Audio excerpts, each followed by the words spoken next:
হাসরের মাঠে যে পরীক্ষা হবে, এই পরীক্ষার প্রশ্নগুলো একদিন নয়, 2 দিন নয়, হাজার হাজার বছর আগে আমাদের সামনে ফাঁস করে রেখে দিয়েছেন। আল্লাহর নবীর মাধ্যমে আমাদেরকে জানিয়ে দিয়েছেন, দুনিয়ার মানুষরা যখন মৃত্যুবরণ করে কবরের মধ্যে রওনা হবে, আমরা যখন কবরের মধ্যে চলে যাব, ফেরেশতারা আমাদেরকে পরীক্ষা নেওয়ার জন্য আসবেন। আমাদেরকে সেই সর্বপ্রথম প্রশ্ন করবেন, মার রব্বুকা, ও বান্দা বলো তোমার রবকে। ফেরেশতারা এসে আমাদেরকে 3টা প্রশ্ন করবেন। এর মধ্যে 1 নম্বর প্রশ্ন হলো, মার রব্বুকা, ও বান্দা বলো তোমার রবকে, তোমার মালিককে। যে ব্যক্তি দুনিয়ার মধ্যে আল্লাহকে রব হিসেবে মানবে, যে ব্যক্তি তার 6 জীবনের মধ্যে আল্লাহকে রব হিসেবে মানবে, 1 নম্বর ব্যক্তি জীবনে, 2 নম্বর পারিবারিক জীবনে, 3 নম্বর সামাজিক জীবনে, 4 নম্বর রাষ্ট্রীয় জীবনে, 5 নম্বর আন্তর্জাতিক জীবনে, 6 নম্বর অর্থনৈতিক জীবনে, এই 6 জীবনে যে আল্লাহর হুকুম মানে চলবে, আল্লাহকে রব হিসেবে মানবে, ওই ফেরেশতাদের প্রথম প্রশ্নের উত্তর সেই দিতে পারবে। সে বলবে, রব্বি আল্লাহ। ও ফেরেশতারা, তুমি আমাকে প্রশ্ন করেছো আমার রবকে, আমার রব হলো মহান রব্বুল আলামিন আল্লাহ তাআলা। সকলে বলে সুবহানাল্লাহ। এরপরে ফেরেশতারা প্রশ্ন করবেন, ওয়ামা দীনুকা, ও বান্দা বলো তোমার ধর্ম কি। যেই বান্দা দুনিয়ার মধ্যে ইসলাম ধর্মের অনুসরণ করে চলেছে, ওই বান্দাই সেদিন বলতে পারবে, দীনি আল ইসলাম, আমার ধর্ম হলো ইসলাম। এরপর 3 নম্বরে প্রশ্ন করবে, ওমান হাদার রাজুল আল্লাযী বুইতা ফীকুম, আল্লাহর রাসূলকে দেখিয়ে বলবে, ও বান্দা বলো এই লোকটাকে তুমি চিনো কিনা। যেই বান্দা দুনিয়ার মধ্যে আল্লাহর রাসূলের সুন্নাহ অনুসরণ করে চলেছে, আল্লাহর রাসূলের সুন্নাহ অনুসরণ করে চলবে, ওই বান্দাই তখন বলতে পারবে, হাদা নবিয়ুনা, ইনি হলেন আমাদের নবী হযরতে মুহাম্মদুর রাসূলুল্লাহ সাল্লাল্লাহু আলাইহি ওয়াসাল্লাম।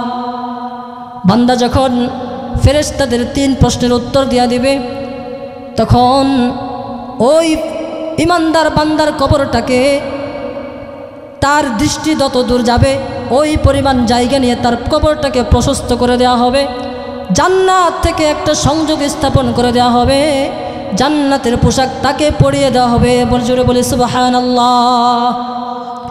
মেরে মুহতারাম হাজিরিন, এরপর আমরা যখন কবর থেকে কিয়ামতের পর যখন আমরা হাসরের মাঠে উঠব, আমার নবী আমাদেরকে জানিয়েছেন, আমরা যখন হাসরের মাঠে উঠব, তখন আমাদেরকে পরীক্ষা নেবেন স্বয়ং রব্বুল আলামিন আল্লাহ তাআলা।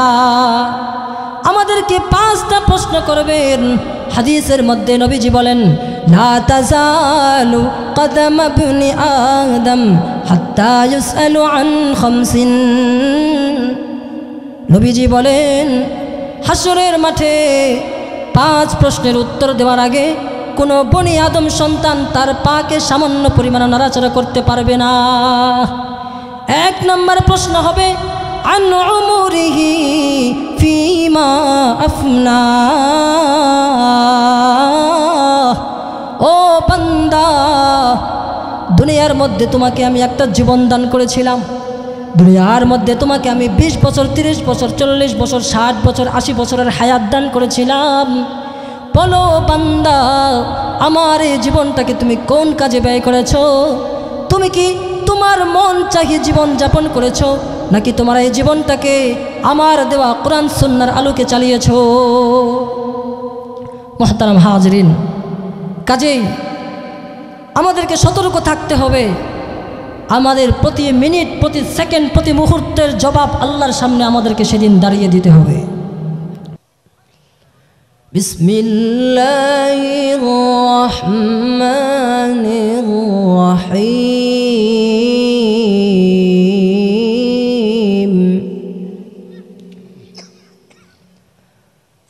তাবারাকাল্লাযী বিয়াদিহিল মুলক وهو على كل شيء قدير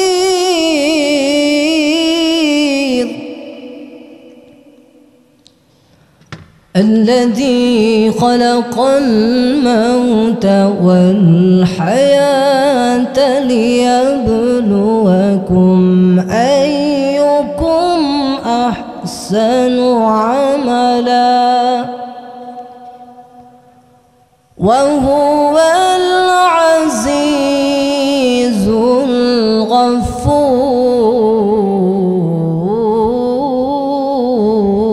الغفور.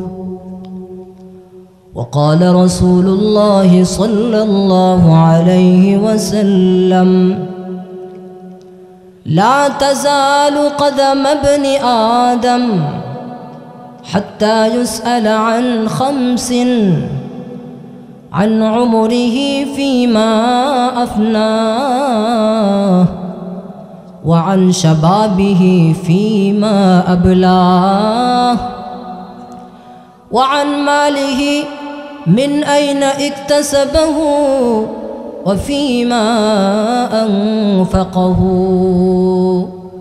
وعن علمه ماذا عمل بما علما، أو كما قال عليه الصلاة والسلام.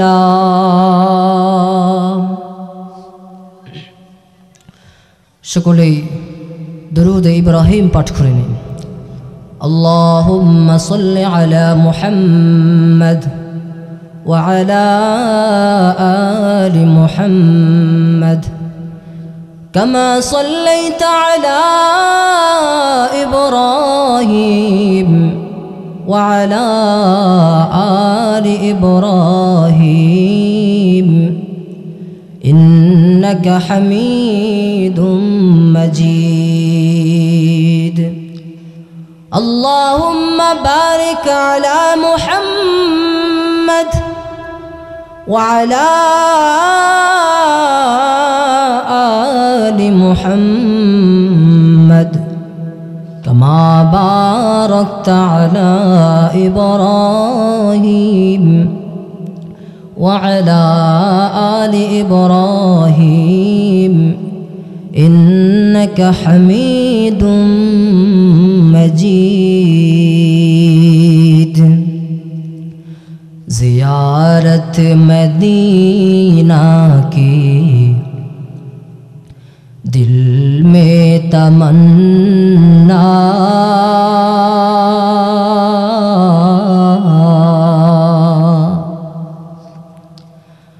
नहीं है मेरे पास सफ़र का समाना।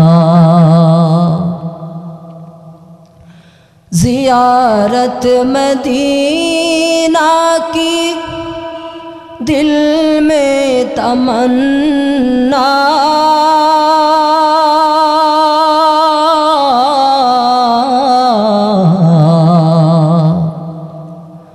नहीं है मेरे पास सफ़र का समाना। चिनाते पसंदी दगूयम तुरा,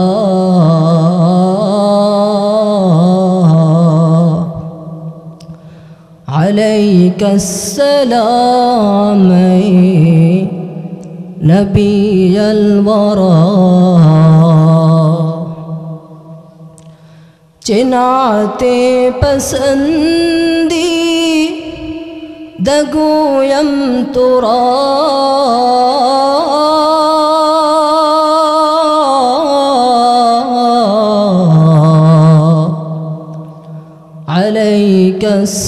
अलैकस्सलाम नबी अलवरा।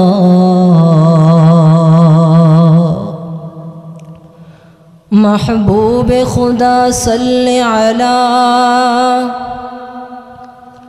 महबूब खुदा सल्ले अला नाम मुहम्मद आँखों का दिया दिल का जिला नामे मोहम्मद, आँखों का दिया दिल का जिला नामे मोहम्मद। कौनाइन का मुख्तार खुदा तुमको बनाया, कौनाइन का मुख्तार खुदा तुमको बनाया। उम्मत के निगाहबान खुदा तुमको बनाया, उम्मत के निगाहबान खुदा तुमको बनाया। मैं दूर हो मजबूर हो ऐ सईद आलम, मैं दूर हो मजबूर हो ऐ सईद आलम। दीदार दिखाते नहीं आवाज़ सुना दो, दीदार दिखाते नहीं आवाज़ सुना दो।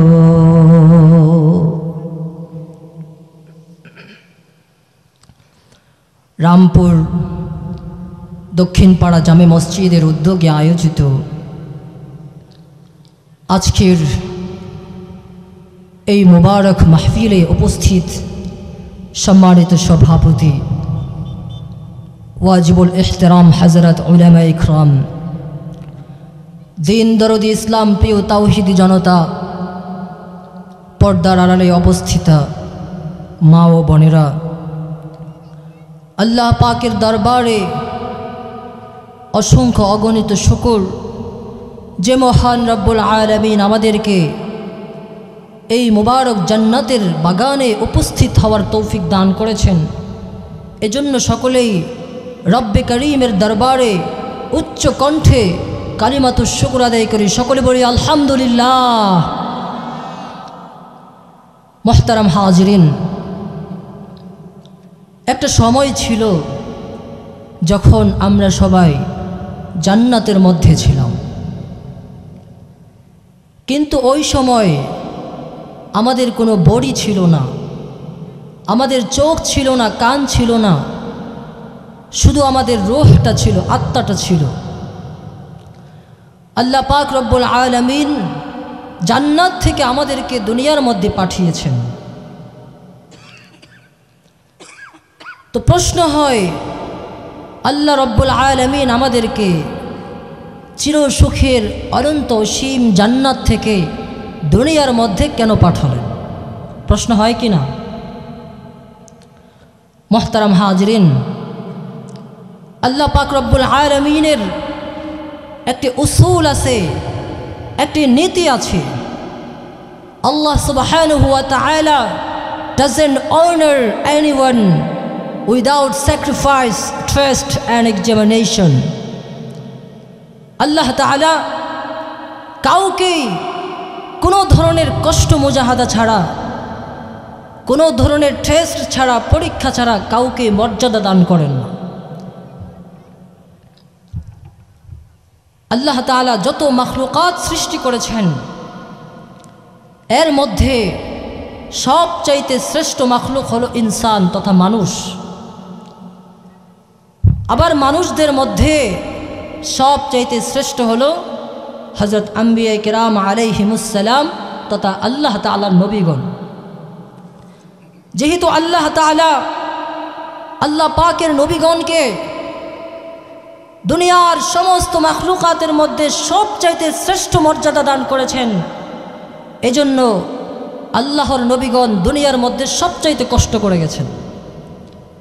এজন্য আল্লাহ তাআলা দুনিয়ার মধ্যে নবীদের থেকে সবচাইতে কঠিন কঠিন পরীক্ষাগুলো নবীদের থেকে নিয়েছেন। আবার সমস্ত নবীদের মধ্যে সবচাইতে শ্রেষ্ঠ মাকাম দান করা হয়েছে আমার আপনার কলিজার নবী, আমার আপনার প্রাণের নবী হযরতে মুহাম্মদুর রাসূলুল্লাহ সাল্লাল্লাহু আলাইহি ওয়াসাল্লামকে। কথা বলেন ঠিক কিনা?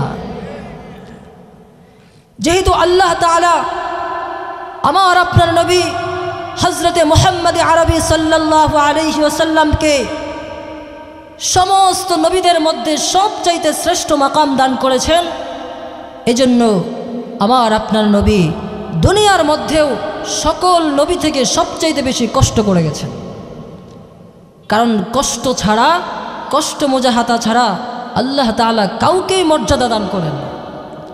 যাকে যত বড় মর্যাদা দান করেন তার থেকে তত কঠিন পরীক্ষা নেন।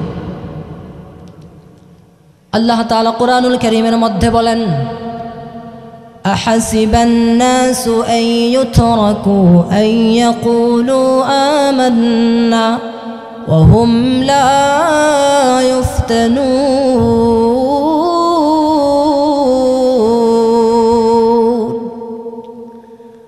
আরে দুনিয়ার মানুষ কি মনে করে যারা বলে আমরা ঈমান এনেছি তাদের ঈমানের পরীক্ষা করা ছাড়াই তাদেরকে ছেড়ে দেওয়া হবে? এটা কখনোই হতে পারে না। সূরাতুল মুলকের মধ্যে আল্লাহ রাব্বুল আলামিন ইরশাদ করেন, তাবারাকাল্লাযী বিয়াদিহিল মুলক, বরকতময় সেই সত্তা যার হাতে গোটা বিশ্বজগতের রাজত্ব। ওয়া হুয়া আলা কুল্লি শাইইন কাদির,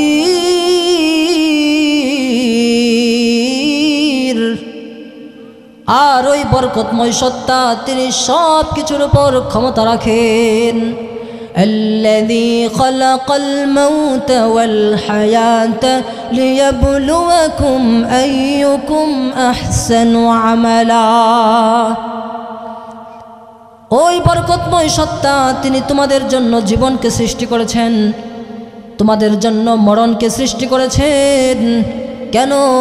লিয়াবলুয়াকুম আইয়ুকুম আহসানু আমালা, যেন তিনি তোমাদেরকে পরীক্ষা করতে পারেন তোমাদের মধ্যে সবচাইতে শ্রেষ্ঠ আমলকারী কারা, তোমাদের মধ্যে সবচাইতে ভালো আমলকারী কারা।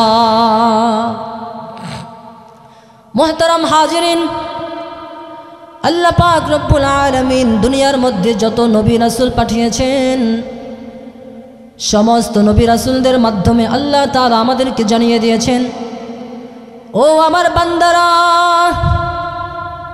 আমি তোমাদেরকে জান্নাত থেকে দুনিয়ার মধ্যে পাঠিয়েছি। তোমরা যদি তোমাদের এই আদি বাসস্থান চিরসুখের অনন্ত অসীম জান্নাতের মধ্যে আবার ফিরে আসতে চাও, তাহলে তোমাদের সামনে দুইটা পরীক্ষা আছে। একটা পরীক্ষা হলো কবরের মধ্যে, আরেকটা পরীক্ষা হবে হাসরের মাঠে। এই দুই পরীক্ষায় তোমরা যদি উত্তীর্ণ হতে পারো, এই দুই পরীক্ষায় যদি তোমরা পাশ করতে পারো, তাহলে তোমরা আবার তোমাদের সেই আদি বাসস্থান অনন্ত অসীম জান্নাতের মধ্যে আবার ফিরে আসতে পারবে। আর যদি তোমরা তোমাদের এই দুই পরীক্ষার মধ্যে যদি তোমরা আবার ফেল করো, তাহলে এটাও জেনে রাখো, তাহলে তোমাদেরকে জাহান্নামের উত্তপ্ত আগুনের মাঝে নিক্ষেপ করা হবে। সকলে বলি নাউযুবিল্লাহ। মুহতারাম হাজিরিন, তো আল্লাহ তাআলা আমাদেরকে জান্নাত থেকে দুনিয়ার মধ্যে পাঠিয়েছেন আমাদের থেকে পরীক্ষা নেওয়ার জন্য। সামনে আমাদের দুইটা পরীক্ষা আছে। কবরের মধ্যে একটা পরীক্ষা হবে, আবার হাসরের মাঠে আরেকটা পরীক্ষা হবে। দুনিয়াতেও আমরা অনেক সময় পরীক্ষা দিয়ে থাকি, তবে দুনিয়ার পরীক্ষা আর আখিরাতের পরীক্ষার মধ্যে তিনটা পার্থক্য আছে। দুনিয়ার পরীক্ষা আর কবরের পরীক্ষার মধ্যে মৌলিকভাবে তিনটা পার্থক্য আছে। কয়টা পার্থক্য? তিনটা পার্থক্য। সকলে কথাগুলো মনোযোগ দিয়ে শুনবেন। এক নম্বর পার্থক্য হলো, দুনিয়ার পরীক্ষার একটা সময়সীমা থাকে, নির্দিষ্ট একটা সময় থাকে। যেমন মনে করেন জানুয়ারির 17 তারিখ অথবা ফেব্রুয়ারির 25 তারিখ, তো এইভাবে পরীক্ষার একটা তারিখ নির্ধারিত থাকে। তো পরীক্ষার্থীরা ওই নির্ধারিত তারিখকে টার্গেট করে সে পড়াশোনা করতে থাকে। পরীক্ষার তারিখ যত কাছে আসে পরীক্ষার্থীদের পড়াশোনার পরিমাণ তত বাড়তে থাকে, ঠিক কিনা বলেন? কিন্তু মুহতারাম হাজিরিন, কবরের পরীক্ষার কোনো সময়সীমা নাই, কবরের পরীক্ষার কোনো নির্দিষ্ট তারিখ নাই। কারণ যেই দিন আপনার মরণ হবে ওই দিনই আপনাকে কবরের পরীক্ষার সম্মুখীন হতে হবে। আর যেহেতু মৃত্যুর কোনো সময়সীমা নাই, মৃত্যুর জন্য যেহেতু নির্দিষ্ট কোনো তারিখ নাই, এই জন্য কবরের পরীক্ষারও কোনো নির্দিষ্ট তারিখ নাই। আজকে আমার আপনার যদি মরণ হয়ে যায় তাহলে আগামীকালকে আমাদেরকে কবরের পরীক্ষার সম্মুখীন হতে হবে। কথা বলেন ঠিক কিনা? মুহতারাম হাজরিন, এজন্য আমরা যদি চাই কবরের পরীক্ষার মধ্যে পাশ করতে চাই, কবরের পরীক্ষার মধ্যে উত্তীর্ণ হতে চাই, তাহলে আমাদের সর্বপ্রথম করণীয় হলো আমাদেরকে কবরের পরীক্ষার জন্য সব সময় প্রস্তুত থাকতে হবে। মুহতারাম হাজরিন, দুনিয়ার পরীক্ষা আর কবরের পরীক্ষার মধ্যে 2 নাম্বার পার্থক্য হলো যে দুনিয়ার পরীক্ষা দিতে আমরা সকলে বাধ্য না। আপনার মন চাইলে আপনি পরীক্ষায় অংশগ্রহণ করবেন, আর মন না চাইলে অংশগ্রহণ করবেন না। এখানে অনেক মানুষ পাওয়া যাবে যারা আমরা জীবনেও কোনোদিন কোনো পরীক্ষায় অংশগ্রহণ করি নাই, ঠিক কিনা বলেন? তো দুনিয়ার পরীক্ষার সিস্টেম এটা, আপনার মন চাইলে পরীক্ষায় অংশগ্রহণ করবেন, আর মন না চাইলে পরীক্ষায় অংশগ্রহণ করবেন না। কিন্তু মুহতারাম হাজিরিন, কবরের পরীক্ষা এমন নয়। মন চাইলে আপনি পরীক্ষায় অংশগ্রহণ করবেন, আর মন না চাইলে পরীক্ষায় অংশগ্রহণ করবেন না। কবরের পরীক্ষার মধ্যে এই সুযোগ নাই। মেরে মুহতারাম হাজিরিন, যেমনি ভাবে আমাকে আপনাকে দুনিয়ার সমস্ত মানুষকে মৃত্যুর মুখোমুখি হতেই হবে, কথা বলেন ঠিক কিনা? আপনার মন চাইলেও মৃত্যুর সম্মুখীন হতে হবে, মন না চাইলেও আপনাকে মরণের মুখোমুখি হতেই হবে। মৃত্যু থেকে পালানোর কোনো পথ আসমান জমিনের মধ্যে নাই, কথা বলেন ঠিক কিনা? মরণ থেকে যতই পালাও মরণ তোমায় নিবে ঘিরি,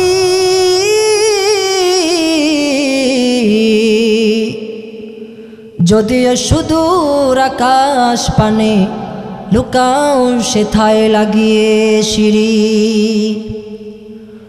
নদী পথে নৌকা চালাও ও মাঝি ভাই,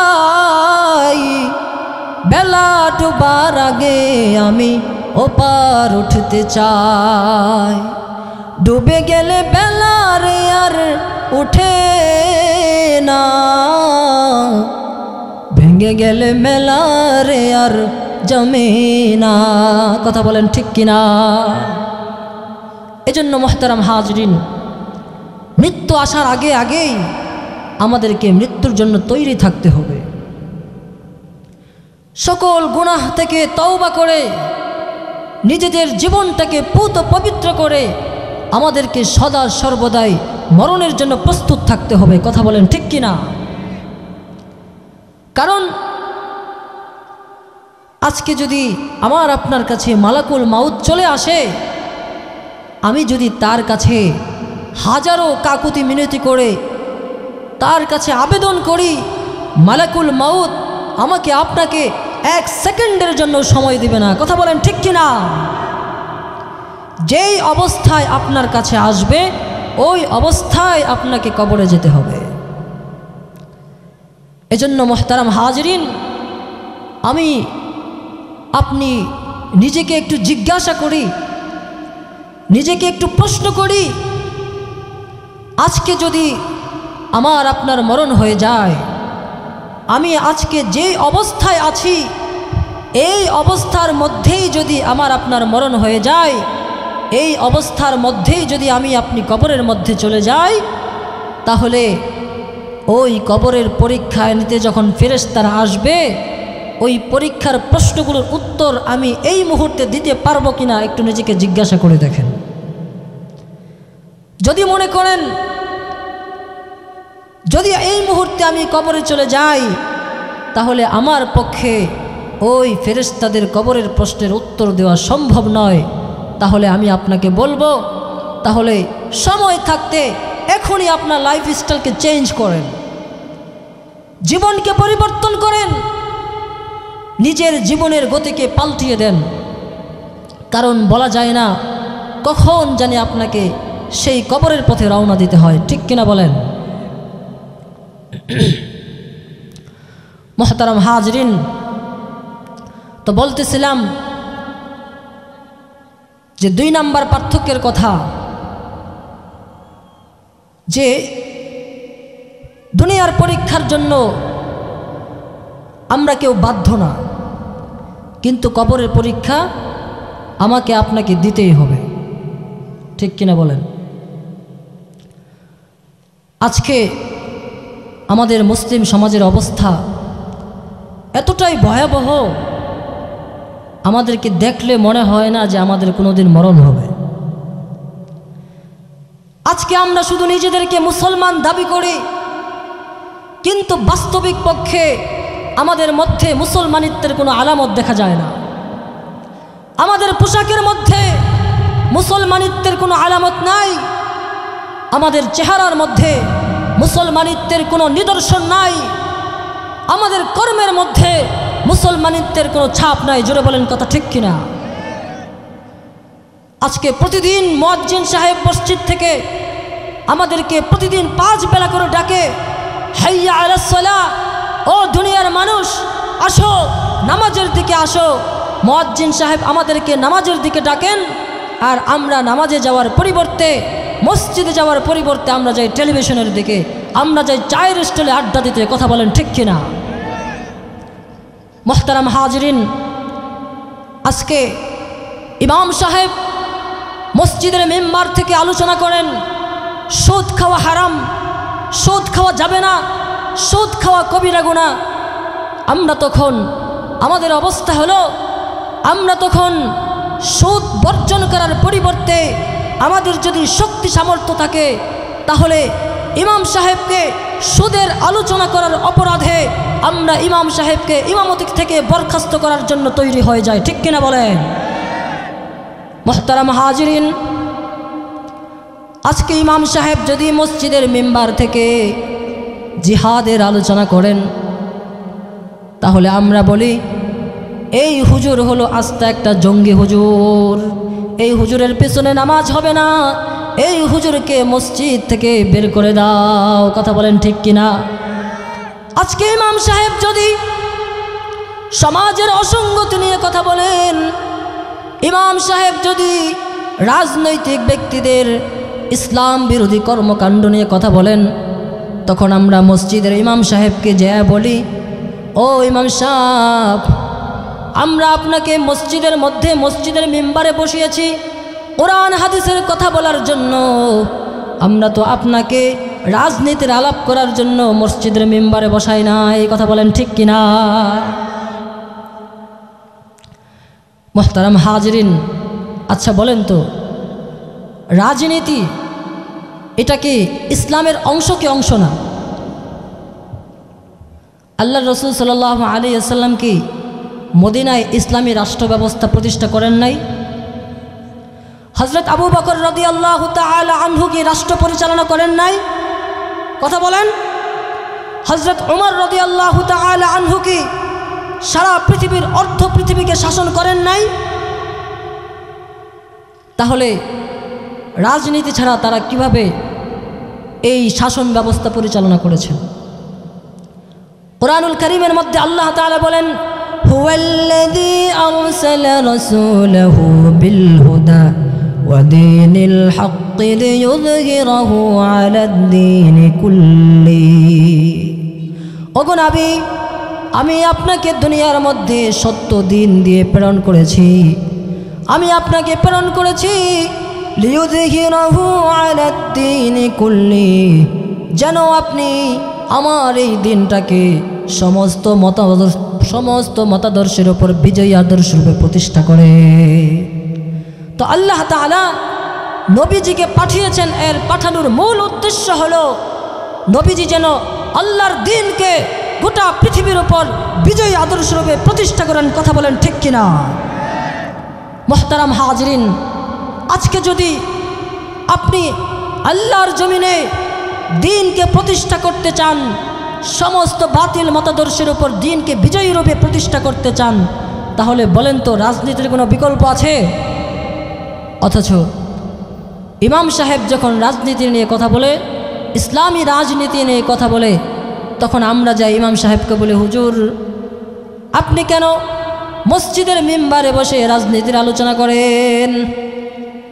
আপনি আলোচনা করবেন আসমানের উপরে আর জমিনের নিচের কথা, আপনি আলোচনা করবেন কবরের কথা, আপনি আলোচনা করবেন জান্নাত জাহান্নামের কথা। আপনি কেন রাজনীতি নিয়ে কথা বলেন? কথা বলেন ঠিক কিনা? মেরে মোহতারাম হাজিরিন, কারণ আজকে আমরা মুখে বলি ইসলাম গ্রহণ করেছি, আসলে দিলের মধ্যে আমাদের ইসলাম নাই, আমাদের পোশাকের মধ্যে, আমাদের কোনো কিছুর মধ্যে আমাদের মুসলমানিত্বের ছাপ নাই। জোরে বলেন কথা ঠিক কিনা? हम मुसलमान हैं मगर हम में मुसलमानी नहीं, हम मुसलमान हैं मगर हम में मुसलमानी नहीं, हम में ईमान है मगर हम मोमिने कामिल नहीं, हम में ईमान है मगर हम मोमिने कामिल नहीं, खत्न कायम है मगर वो मजहबी तालीम, खत्न कायम है मगर वो मजहबी तालीम गुम, मोहर इब्राहिम बाकी दीन इब्राहिम गुम। कवि बोलें हम मुसलमान हैं मगर हम में मुसलमानी नहीं, আমরা নিজেদেরকে দাবি করি আমরা মুসলমান, কিন্তু বাস্তবিক পক্ষে আমাদের মধ্যে মুসলমানিত্ব বলতে কিছু নেই। हम में ईमान है मगर हम मोमिने कामिल नहीं, আমাদের দিলের মধ্যে ঈমান আছে, আমরা বিশ্বাস করি আমাদেরকে আল্লাহ রাব্বুল আলামিন সৃষ্টি করেছেন, আমরা আমাদের রাসূলের উপর ঈমান আনয়ন করেছি, আমরা বিশ্বাস করি জান্নাতকে, বিশ্বাস করি জাহান্নামের প্রতি বিশ্বাস করি, আমাদের দিলের মধ্যে ঈমান আছে ঠিক, কিন্তু আসলে আমরা প্রকৃত মুমিন নয়, মুমিনের কোনো গুণ আমাদের মধ্যে দেখা যায় না। কথা বলেন ঠিক কিনা? खतना कायम है मगर वो मजहबी तालीम गुम, খতনা করে আমরা মুসলমান হয়েছি, ছোটবেলায় বাচ্চাদেরকে মুসলমানি করায়, এটাকে বলা হয় খতনা। ছোটবেলায় আমরা ওই মুসলমানি করে মুসলমান হয়েছি, কিন্তু ইসলাম ধর্মের শিক্ষা আমাদের মধ্যে নাই। মোহরে ইব্রাহিম বাকি दीन इब्राहिम गुम, ইব্রাহিম আলাইহিস সালাম আমাদেরকে যে মুসলমান নামে নামকরণ করেছিলেন, ওই মুসলমান নাম আমাদের পক্ষে আছে, কিন্তু ইব্রাহিম আলাইহিস সালামের আদর্শ আমাদের মধ্যে নাই। জোরে বলেন কথা ঠিক কিনা? মুহতারাম হাজরিন, যদি মুখে আমরা শুধু বলি মুসলমান, দিলের মধ্যে যদি আমাদের আচার আচরণে যদি মুসলমানিত্বের কোনো আলামত না থাকে, আল্লাহ তাআলার কাছে এই মুসলমানের কোনো দাম নাই। वो दिल दिल नहीं, वो दिल दिल नहीं जिस दिल में अल्लाह नहीं, वो गुल गुल नहीं जिस गुल में बू नहीं, वो मुस्लिम मुस्लिम नहीं जिसमें मुसलमान नहीं। ওই দিল দিল নয় যেই দিলের মধ্যে আল্লাহ নেই। কথা বলেন ঠিক কিনা? ওই ফুল ফুল নয় যেই ফুলের মধ্যে ঘ্রাণ নেই।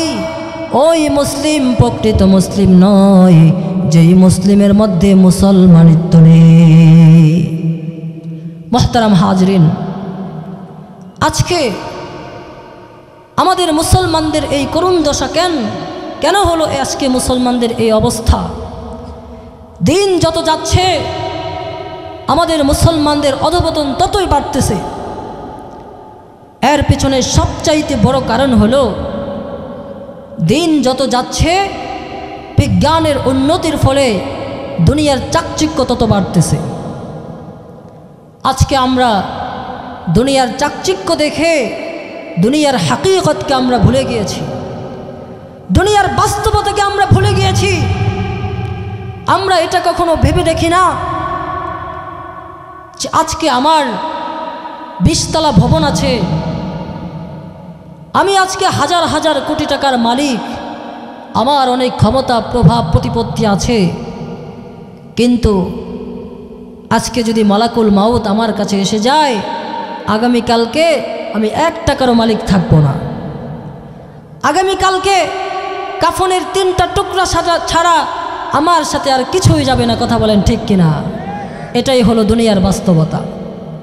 এজন্যই উলামা একরাম বলেন, हकीकत से तो दुनिया बेखबर है, दुनिया की नुमाइश पर नजर है।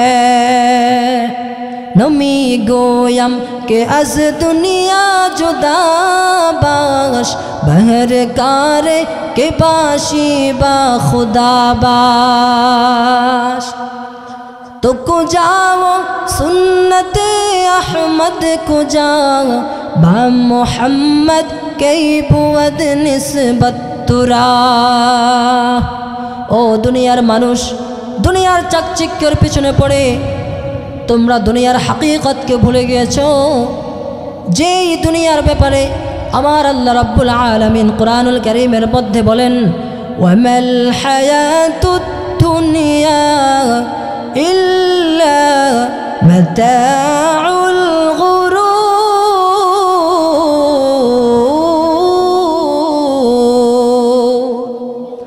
ও দুনিয়ার মানুষ শুনে রাখো, যেই দুনিয়ার পিছনে পড়ে তোমরা আল্লাহকে ভুলে গিয়েছো, যেই দুনিয়ার পিছনে পড়ে তোমরা আখিরাতকে ভুলে গিয়েছো, যেই দুনিয়ার পিছনে পড়ে তোমরা নবীজির সুন্নাহকে ভুলে গিয়েছো, শুনে নাও এই দুনিয়ার জীবন হলো একটা ধোঁকার জীবন।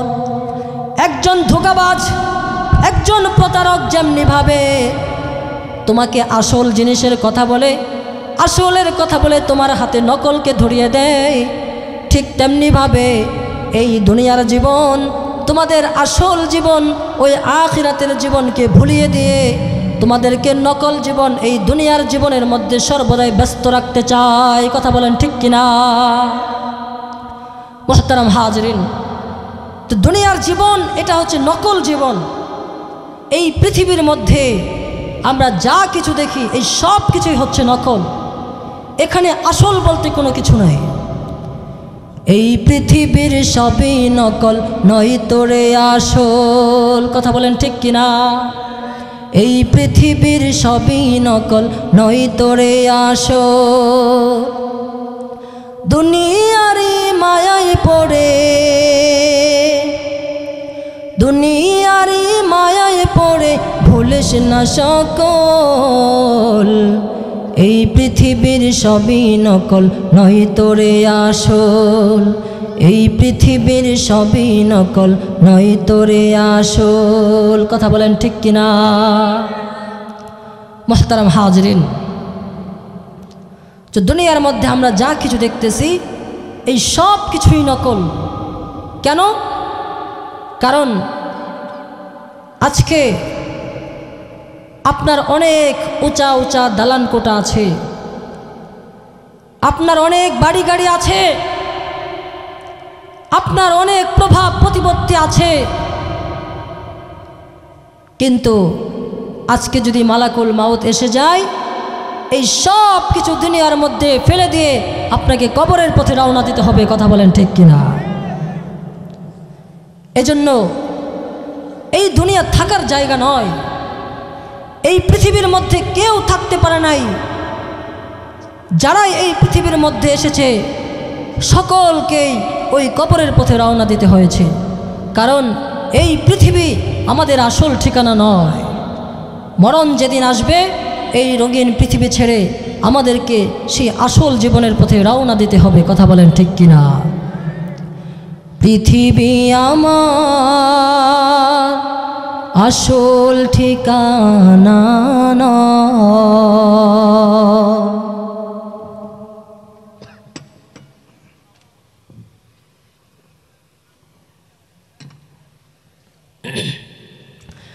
পৃথিবী আমার আসল ঠিকানা নয়।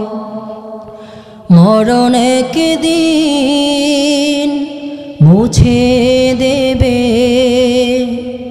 সকল রঙিন পরিচয়। পৃথিবী আমার আসল ঠিকানা নয়।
আমি একটু অন্য প্রসঙ্গে চলে গিয়েছিলাম।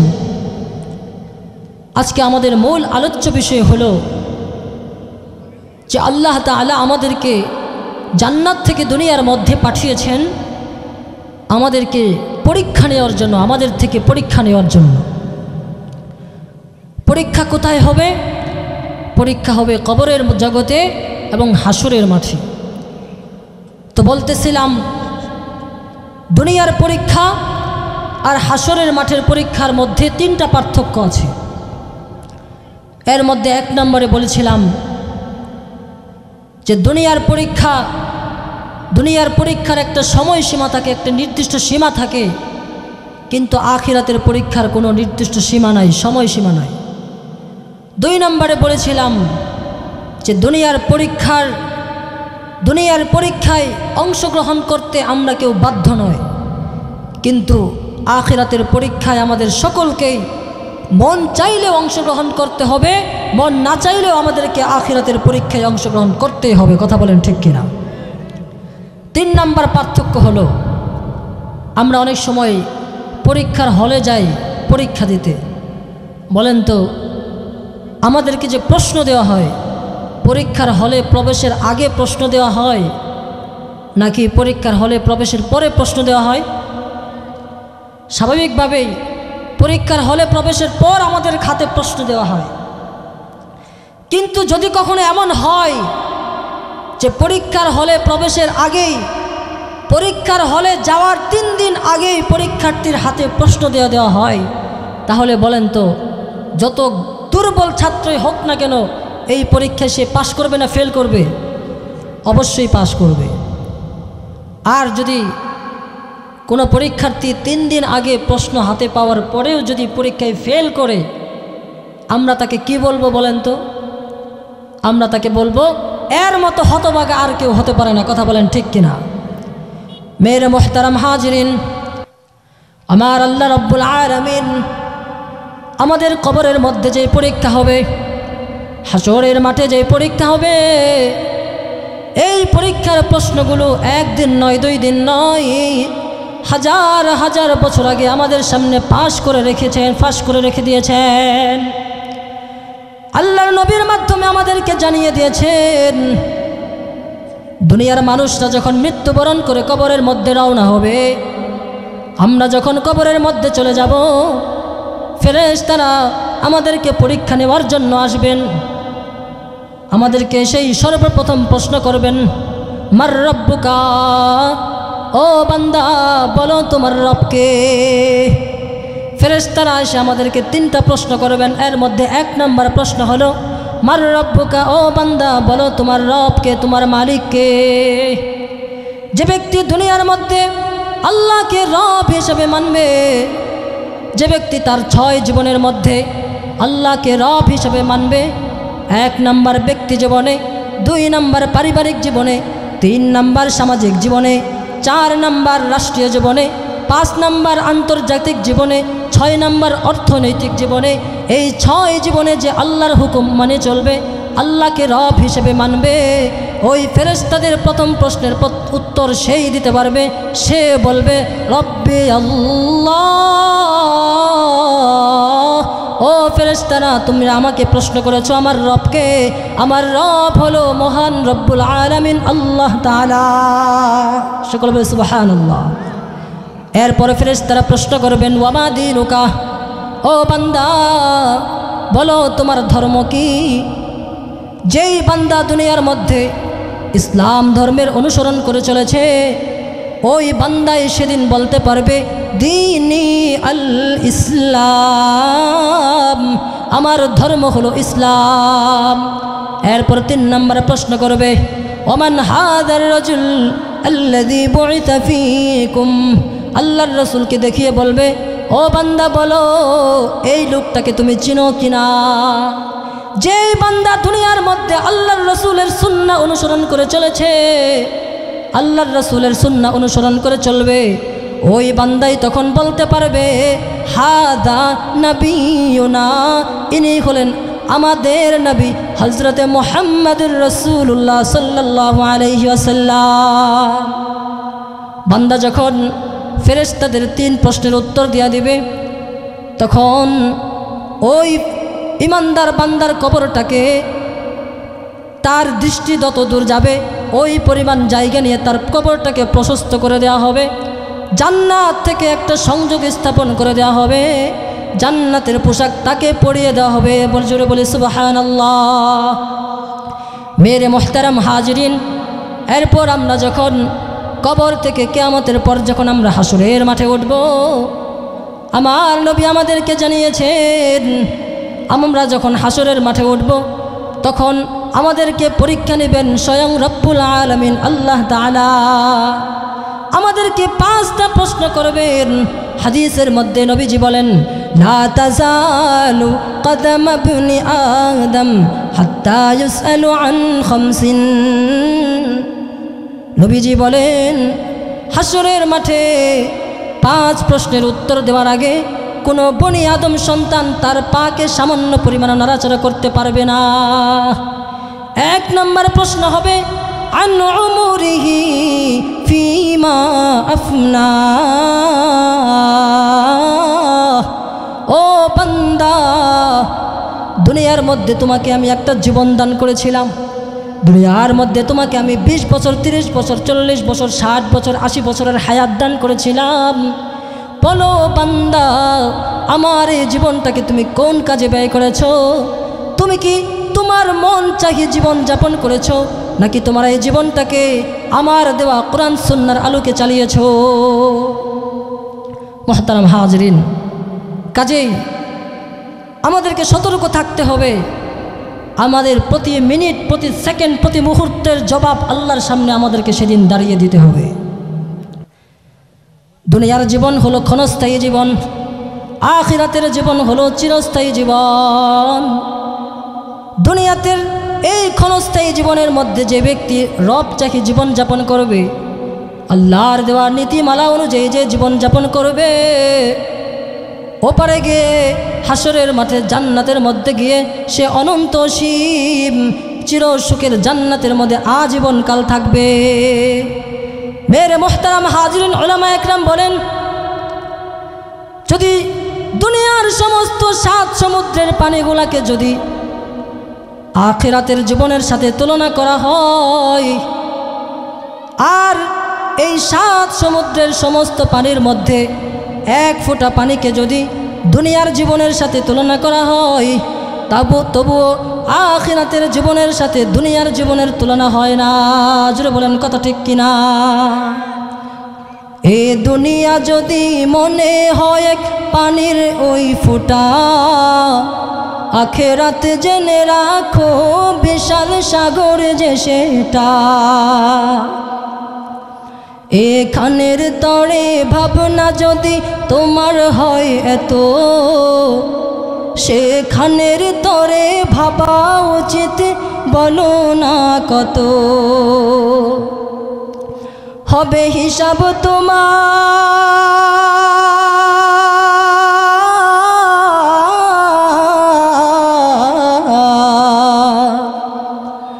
হবে হিসাব তোমার যখন বিচারের মেজানে।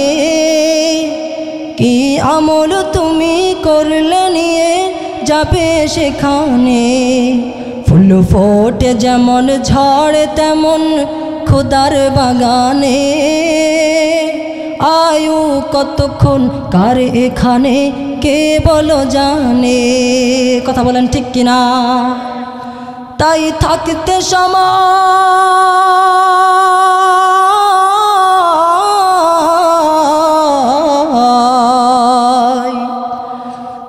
থাকতে সময় নাও বুঝে ভাই জীবনের মানে। সব আছে লেখা দেখে না ওই আয়াত কোরআনে। কথা বলেন ঠিক কিনা? এজন্য মোহতারাম হাজরিন, দুনিয়ার এই সামান্য জীবনের পিছনে পড়ে আমাদের আখিরাতের জীবনকে নষ্ট করা যাবে না। বলতেছিলাম আল্লাহ রাব্বুল আলামিন আমাদেরকে প্রথম প্রশ্ন করবেন, আন উমরিহি ফিমা আফনা। ও বান্দা, বলো আমি যে তোমাদেরকে দুনিয়ার মধ্যে একটা জীবন দান করেছিলাম, এই জীবনটাকে তুমি কোন কাজে ব্যয় করেছো? 2 নম্বরে প্রশ্ন করবে, ওয়া আন শাবাবিহি ফিমা আবলা। ও বান্দা, দুনিয়ার মধ্যে আমি তোমাকে একটা যৌবন কাল দান করেছিলাম, বলো এই যৌবনটাকে তুমি কোন কাজে ব্যয় করেছো? যৌবনটাকে তুমি হালাল কাজে হারাম কাজে ব্যয় করেছো নাকি আমার ইবাদতের মধ্যে কাটিয়েছো? মেরে মোহতারাম হাজরিন, এরপর আল্লাহ তাআলা 3 নম্বরে প্রশ্ন করবেন, ওয়া আন মালিহি মিন আইনা ইকতাসাবাহু। ও বান্দা, দুনিয়ার মধ্যে তুমি তো অনেক সম্পদ উপার্জন করেছিলে, হিসাব দাও, বলো এত সম্পত্তি তুমি কি হালালভাবে উপার্জন করেছো নাকি হারামভাবে? 4 নম্বরে প্রশ্ন করবেন, ওয়াফিমা আনফাকাহু।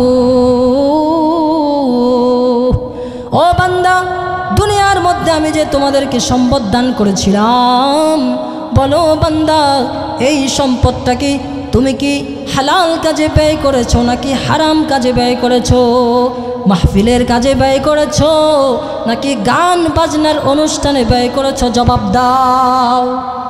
5 নম্বরে প্রশ্ন করবেন, ওয়া আন ইলমিহি মাযা আমিলা বিমা আলিমা।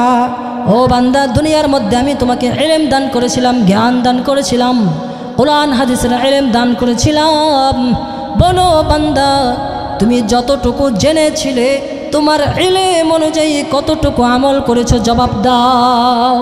আমার নবী বলেন, এই 5 প্রশ্নের উত্তর দেওয়ার আগে হাসরের ময়দান থেকে কারো পা সামান্য পরিমাণ নড়াচড়া করতে পারবে না। এজন্য মোহতারাম হাজিরিন, আমরা যদি আমাদের সেই আদি বাসস্থান যেখান থেকে আমরা দুনিয়ার মধ্যে এসেছি, আমরা যদি আমাদের সেই আদি বাসস্থান চিরসুখের অনন্ত সীম জান্নাতের মধ্যে আবার যেতে চাই, তাহলে আমাদেরকে কবর এবং হাসরের পরীক্ষার মধ্যে পাশ করতে হবে, উত্তীর্ণ হতে হবে। আর যদি আমরা কবর এবং হাসরের পরীক্ষার মধ্যে উত্তীর্ণ হতে চাই, তাহলে দুনিয়াতে থাকতেই আমাদেরকে কবর এবং হাসরের মাঠের হাসরের প্রশ্নগুলোর উত্তর দুনিয়ার মধ্যেই প্রস্তুত করে নিয়ে যেতে হবে। কথা বলেন ঠিক কিনা? আল্লাহ তাআলা আমাদের সকলকে দুনিয়াতে থাকা অবস্থায় দুনিয়ার মধ্যেই কবর এবং হাসরের মাঠের উত্তরগুলো রেডি করে প্রস্তুত করে এরপর আমাদেরকে কবরে যাওয়ার তৌফিক দান করেন। সকলে বলে আমিন। এবং আমরা সাথে সাথে এই দোয়া করব, আল্লাহ তাআলা যেন যতদিন আমরা বেঁচে থাকি আমরা যেন ঈমানের উপর বেঁচে থাকতে পারি। আপনি যতই নামাজ রোজা পড়েন, মৃত্যুর সময় যদি কালিমা নসিব না হয়, মরণের সময় যদি ঈমান নসিব না হয়, তাহলে এই নামাজ রোজার কোনোই লাভ হবে না। এই জন্য যখনই আমরা হাত তুলব, মাওলায়ে পাকের কাছে একটা দোয়া করব, আয় আল্লাহ, মৃত্যু পর্যন্ত যেন আমি ঈমানের উপর অটল থাকতে পারি, সেই তৌফিক আমাদেরকে নসিব করুন। সকলে বলে আমিন। ঈমানের পথে অবিচল থেকে আমার মরণ যেন হয়, ঈমানের পথে অবিচল থেকে আমার মরণ যেন হয়। তোমারই কাছে মিনতি